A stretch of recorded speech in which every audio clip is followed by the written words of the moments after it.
Hi everyone, quick video here just to show you a quick trick on how to extend a catch basin or a storm inlet using typical concrete bricks from Home Depot. I bought these bricks cheap. They are 3 by 8 at Home Depot or Lowe's, whichever what you want to buy. They're probably about 50 cents to $1 a piece, I don't remember. And you can just stack them up like this and use non-shrink grout or type N masonry cement right there. Mix it with a little bit of water.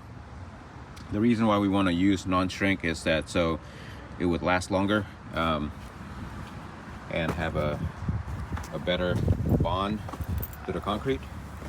And as you can see, it's pretty easy. Just stack them up, put the concrete mix around it and smooth it out on the inside, also for it to have a good bond on the inside right there. And then also to put some on the side here. I would put a little bit more. The guys that were helping me did not put enough over there at the bottom. I would just slope it to have a bigger hold or better hold.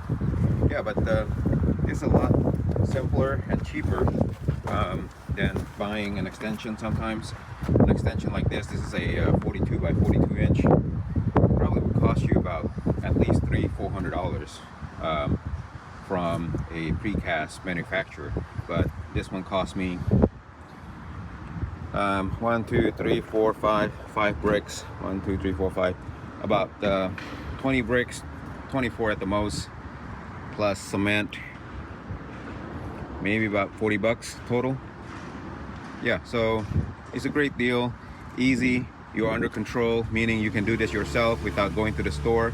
Well, you have to go to the store to get these, but if you already have them, you can do this yourself and it works. And then you can put the extension on top of that and everything's good.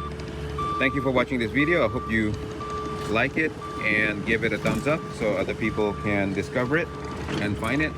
And if you like this kind of content, please subscribe to my channel. Thanks. Thank you for watching. Please subscribe to my channel to see more do-it-yourself video like these and support my channel. Thank you.